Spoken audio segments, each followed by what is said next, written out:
Hello everyone. We will be looking into different components of Finance Commission today. So we'll start with what Finance Commission is. Then we will move on to the composition or structure of Finance Commission. We will be also looking at the constitutional responsibility of Finance Commission, what the Constitution has given as a right to the Finance Commission. Then we will see the powers vested with the Finance Commission, and also at last we will see the functions of the Finance Commission. Now let us see what Finance Commission is. It was framed, the idea of Finance Commission was to assign resources between union and the state. Now here, by the term resources, we mean financial resources. Now, it is constituted by the President of India, and all the appointments of the commission are made by the President himself. The Finance Commission of India was first formed in the year 1951, according to Article 280 of the our Constitution. So this was structured along according to the world standard by getting ideas from UK and USA. UK has a federal form of government, and the intent of forming the Finance Commission was to allocate financial resources or the revenue. There are tax revenues as well as non-tax revenues. The revenue the central government gets from railways, from telecoms, from roads, shipping, airport authorities, and different forms of taxes, including income tax, CGST, etc. And all the taxes, including the state GST, will be collected by the union, and it will be divided among the state governments of India. Now, Finance Commission is in charge of the responsibility.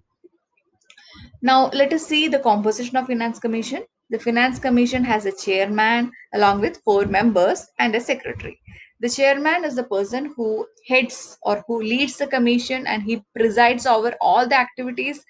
The Indian Parliament will select the Finance Commission chairman by selecting the appropriate person with all the uh, given qualifications as per the law. Now, let us see who are the constituting bodies of our Finance Commission. Now, the Finance Commission, the present Finance Commission is N.K. Singh. Sri N.K. Singh is the 15th Finance Commission's chairperson. Now, we will see the composition. The composition is there are four members, okay, and you can see the members here. This is the chairperson, and along with that we have four members: Ajay Naranja, Dr. Anup Singh, Ashok Lahiri, Ramesh Chand, etc. And along with that we also have a secretary. So this is the composition. Now, yes, now we will see what are the constitutional duties of Finance Commission. The Finance Commission was expanded after the 73rd and 74th amendments. Now, the Finance Commission is in charge of the rural as well as urban local bodies, as well as the third tier of the government. And Finance Commission allocates fund to the rural government and urban government also. According to Article 283 BB and Article 283C, the Constitution command the Commission to recommend measures to increase consolidated fund of a state. In case of there is an emergency or disaster, the Finance Commission is free to increase the consolidated fund. Okay. Now, it can also enhance or increase the resources of panchayats as well as municipalities. Now, it also says that according to Article 281, the President shall cause every recommendation made by the Finance Commission under the provisions of the Constitution. That is, the Finance Commission only give the Finance Commission report.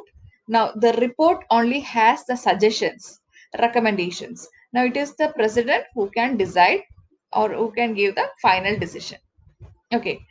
Now, the Article 280, 275 deals with the grants in aid. Grants in aid എന്ന് പറഞ്ഞു കഴിഞ്ഞാൽ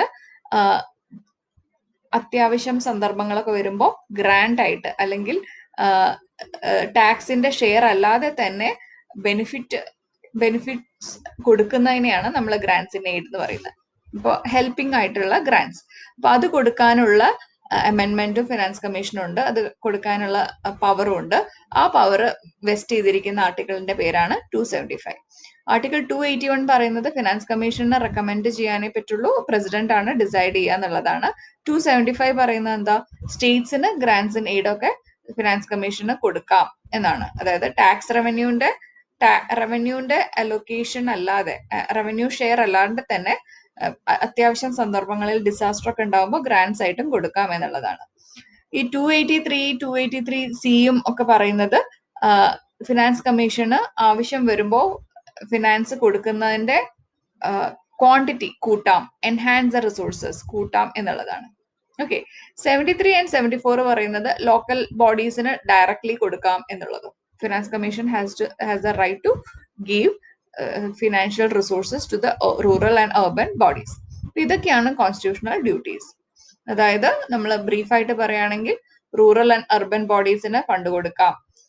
283B and സിയിലൂടെ പറയുകയാണെങ്കിൽ സ്റ്റേറ്റിന് fund കൂട്ടിക്കൊടുക്കാം ആവശ്യമെങ്കിൽ. പിന്നെ 281 പറയുകയാണെങ്കിൽ പ്രസിഡന്റിനായിരിക്കും പരമോന്നത അധികാരം. 275 പറയുന്നത് എന്താണെന്ന് വെച്ച് കഴിഞ്ഞാല് ഗ്രാൻസ് ഇൻ എയ്ഡ് ആയിട്ട്, ഡിസാസ്റ്റർ ഒക്കെ വരുന്ന സമയത്ത് ഗ്രാൻസ് ആയിട്ട്, ഹെൽപ്പിംഗ് ആയിട്ട് എക്സ്ട്രാ ഫണ്ട് കൊടുക്കാം. ഇതൊക്കെയാണ് constitutional rights. Now let us see the powers. FCക്കുള്ള പവേഴ്സ്, ഫിനാൻസ് കമ്മീഷന്റെ പവർ എന്താന്ന് വെച്ചാൽ all the powers of the civil court FCക്ക് ഉണ്ട്. അതായത് സിവിൽ കോർട്ടിന്റെ ജഡ്ജിനുള്ള എല്ലാ പവറുകളും ഫിനാൻസ് കമ്മീഷന് വെസ്റ്റ് ചെയ്തിട്ടുണ്ട്. പിന്നെ രണ്ടാമത്, it can call any witness or ask for the production of any public record or document from any court or any office. ഏതൊരു ഓഫീസിൽ നിന്നും വിറ്റ്നസിനെയോ സാക്ഷികളെയോ ഫയലുകളെയോ എപ്പോൾ ചോദിച്ചാലും എപ്പോൾ ആവശ്യപ്പെടാനുമുള്ള അധികാരം ഉണ്ട്. It can ask any person to give information or document on matters as it may be useful or relevant. ആവശ്യമായിട്ടുള്ള ഡോക്യുമെന്റോ മാറ്റേഴ്സോ ഒക്കെ ഏതൊരു വ്യക്തിയുടെ അടുത്തും ചോദിക്കാം. സോ ഫിനാൻസ് കമ്മീഷൻ ഈ പറഞ്ഞ അധികാരങ്ങളുണ്ട്. These are the powers. Now the functions. What are the functions? So main functions are to distribute the net proceeds of taxes to be shared between the center and the state. അപ്പൊ സെന്ററും സ്റ്റേറ്റും തമ്മിലുള്ള ഫണ്ടുകളെ divide ചെയ്ത് കൊടുക്കുക എന്നുള്ളതാണ് ആദ്യത്തെ ഒരു function. Okay, അപ്പം there has to be share. ഓരോരോ സ്റ്റേറ്റിനും ഓരോ ഷെയർ ഉണ്ട്, ഷെയർ അനുസരിച്ചായിരിക്കും കൊടുക്കുക. Second one, the principle that should govern the grants in aid to the state by the centre. അതായത് ചില അത്യാവശ്യ ഘട്ടങ്ങളിൽ ഗ്രാൻസ് ഇൻ എയ്ഡ് കൊടുക്കേണ്ടി വരും. അപ്പൊ ഈ ഗ്രാൻസ് ഇൻ എയ്ഡ് കൊടുക്കാൻ ഓരോരോ പ്രിൻസിപ്പിൾസ് ഉണ്ട്, അതായത് ഓരോരോ റൂൾ ഉണ്ട്. ഇപ്പോ 2018 ഫ്ലഡ് വന്നപ്പോ അതൊരു നാഷണൽ ഡിസാസ്റ്റർ ആയിട്ട് ഫിനാൻസ് കമ്മീഷൻ അംഗീകരിച്ചില്ല. നാഷണൽ ഡിസാസ്റ്റർ ആയിട്ട് അംഗീകരിക്കണമെങ്കിൽ കുറഞ്ഞത് 5000 പേര് മരിക്കണം എന്നുള്ളൊരു കണ്ടീഷൻ ഉണ്ട്. അപ്പൊ അതുകൊണ്ട് നാഷണൽ ഡിസാസ്റ്റർ ആക്കി അംഗീകരിച്ചില്ല. നാഷണൽ ഡിസാസ്റ്റർ ആയി അംഗീകരിക്കാത്തതുകൊണ്ട് നമുക്ക് കുറെ ഫണ്ട് കിട്ടിയില്ല, ഗ്രാൻസ് ഇൻ എയ്ഡ് ഉൾപ്പെടേണ്ട കുറെ ഫണ്ടുകൾ നമുക്ക് കിട്ടിയില്ല. അപ്പൊ ഈ പ്രിൻസിപ്പിൾസ് ഒക്കെയാണ് ഗ്രാൻസ് ഇൻ എയ്ഡ് കൊടുക്കാൻ ഉപയോഗിക്കുന്നത്. നാഷണൽ ഡിസാസ്റ്റർ ആണോ ലോക്കൽ ആണോ എന്നൊക്കെ ഉപയോഗിച്ചുകൊണ്ടുള്ള പദങ്ങളുണ്ട്. സോ ആ പ്രിൻസിപ്പിൾസിനെ എല്ലാം ഗവേൺ ചെയ്യുന്നതും അതെല്ലാം ഡിസൈൻ ചെയ്യുന്നതും ഫിനാൻസ് കമ്മീഷൻ ആണ്. Then the measures needed to augment the consolidated fund of a state to supplement the resources of the panchayat and municipalities. അതായത് ആവശ്യം വേണ്ട നടപടികൾ എടുക്കുക. ചിലപ്പോൾ കൺസോളിഡേറ്റഡ് ഫണ്ട് ഒരു സ്റ്റേറ്റിന് കുറച്ച് എക്സ്ട്രാ കൊടുക്കേണ്ടി വരും, പഞ്ചായത്തിന് കൊടുക്കേണ്ടി വരും, മുനിസിപ്പാലിറ്റീസിന് കൊടുക്കേണ്ടി വരും. അപ്പൊ അതിന് വേണ്ട മെഷേഴ്സ് എടുക്കുക, അതിന് വേണ്ടിയിട്ടുള്ള റെക്കമെൻഡേഷൻസ്, തീരുമാനങ്ങൾ എടുക്കുക, ഇതൊക്കെയാണ് മറ്റൊരു ചുമതല. Then any other matter referred to it by the president in the interest of the sound finance. President പറയുന്ന കാര്യങ്ങൾ നടപ്പിലാക്കുക. ഓക്കെ, പ്രസിഡന്റ് ഏതെങ്കിലും ഒരു സംസ്ഥാനത്തിന് എക്സ്ട്രാ എമൗണ്ട് കൊടുക്കണം എന്ന് പറഞ്ഞാൽ finance commission is bound to do that. Now these are the major functions. I hope it is clear. First one is ടാക്സിന്റെ പ്രൊസീഡ്സ് ഡിവൈഡ് ചെയ്ത് കൊടുക്കുക. അതായത് ഈ റെയിൽവേ, ടെലികോം തുടങ്ങിയ സ്ഥാപനങ്ങളിൽ നിന്നും കിട്ടുന്ന വരുമാനം സെൻട്രൽ ഗവൺമെന്റിന് മാത്രമുള്ളതാണ്. പക്ഷെ അതിന്റെ ഒരു ചെറിയ ടാക്സ് ഉണ്ട്. ഓക്കെ, അതിൽ നിന്ന് തന്നെ റെയിൽവേന്റെ സെസ്, ടാക്സ് തുടങ്ങിയ എമൗണ്ടുകൾ സ്റ്റേറ്റ് ഗവൺമെന്റിനും കൂടി അവകാശപ്പെട്ടതാണ്. അപ്പൊ അങ്ങനെയുള്ള ടാക്സസ്, അതുപോലെ ഇൻകം ടാക്സിന്റെ ഷെയർ, ഇതൊക്കെ വീതിച്ചു കൊടുക്കുക എന്നുള്ള ചുമതലയുണ്ട്.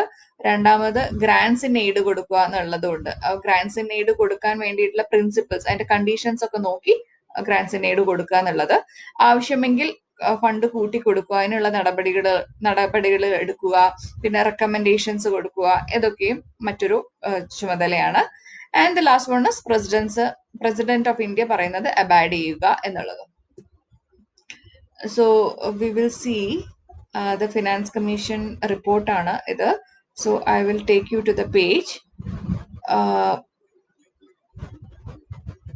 No, this is not the page. Yes. This is the Finance Commission, 15th Finance Commission റിപ്പോർട്ടാണ്.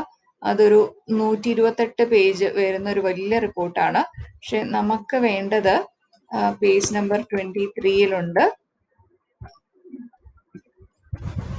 ഓക്കെ, സോ സ്റ്റേറ്റ് ഫിനാൻസസ്, സ്റ്റേറ്റിന് ഡിവൈഡ് ചെയ്ത് കൊടുക്കുന്നതാണ് നമ്മൾ കാണുന്നത്. ഇതിൽ തന്നെ we will take the case of grants in aid ഉണ്ട്, റവന്യൂ ഷെയറും ഉണ്ട്. നമ്മൾ റവന്യൂ ഷെയറിന്റെ കേസ് എടുക്കാം. ഗ്രാൻസ് ഇൻ എയ്ഡ് ഒരു അത്യാവശ്യം വരുമ്പോൾ കൊടുക്കുന്നതാണ്. So we will take the case of revenue share. And what we see here is in page number 23.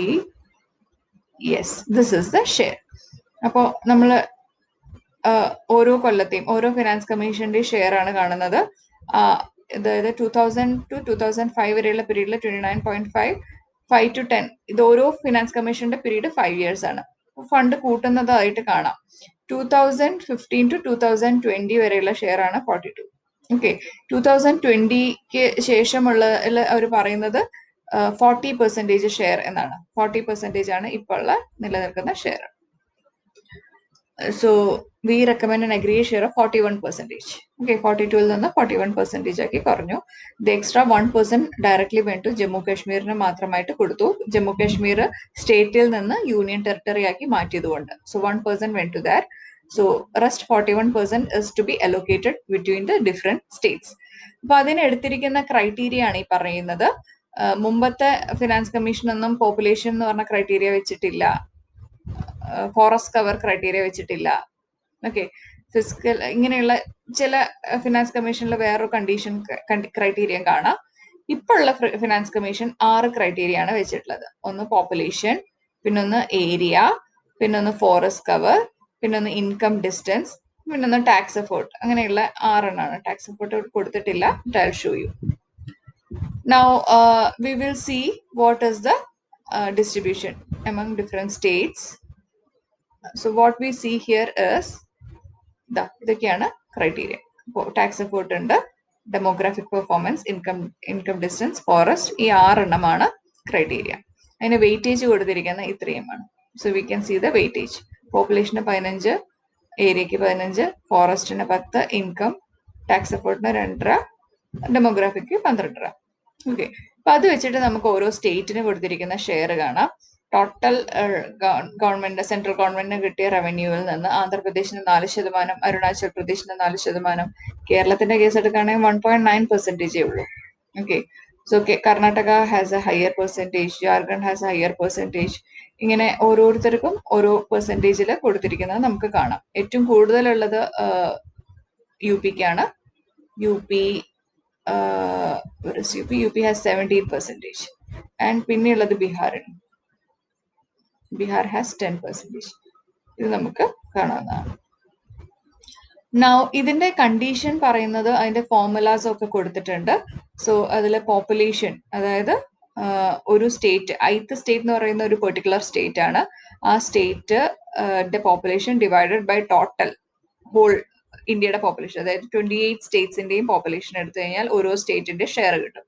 അങ്ങനെ സ്റ്റേറ്റിന്റെ ഷെയറിന്റെ കൂടെ അതിന്റെ വെയിറ്റേജ് എടുത്തിട്ടുണ്ട്. വെയിറ്റേജ് എന്ന് പറഞ്ഞാൽ 10 ആയിരുന്നു അല്ലെ, നമ്മൾ നേരത്തെ കണ്ടു. വെയിറ്റേജ്, പോപ്പുലേഷന്റെ weightage 15.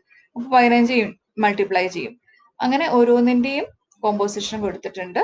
If you need, we will have a discussion on this in the next Google Meet. But as of now, I don't think that you need to study all these details, but you should be knowing. പലപ്പോഴും പറയാറുണ്ട് കേരളത്തിന് central grant കൊടുത്തത് വളരെ കുറവാണ് എന്നൊക്കെ. അപ്പൊ this is the reason for that. പലപ്പോഴും കേരളത്തിന്റെ ഒരു കേസ് എടുക്കുമ്പോൾ കേരളത്തിന് ഏരിയ കുറവാണ്. അപ്പൊ ഏരിയ കുറവായതുകൊണ്ട് തന്നെ നമ്മുടെ ഷെയർ കുറയും. പോപ്പുലേഷൻ ഉണ്ട്, പക്ഷെ പോപ്പുലേഷൻ ഡെൻസിറ്റി എടുത്തിട്ടില്ല, ടോട്ടൽ പോപ്പുലേഷൻ എടുത്തുള്ളൂ. ടോട്ടൽ പോപ്പുലേഷൻ നമുക്കറിയാം കേരളത്തിന്റെ 4 കോടി പോലും ഇല്ല, അപ്പോഴും കേരളത്തിന്റെ ഷെയർ കുറയും. പിന്നെയുള്ള ഫോറസ്റ്റ് ആൻഡ് ഇക്കോളജി, അതും കേരളത്തിന് ഏരിയ കുറവായതുകൊണ്ട് തന്നെ ഫോറസ്റ്റ് ഏരിയയും കുറവാണ്.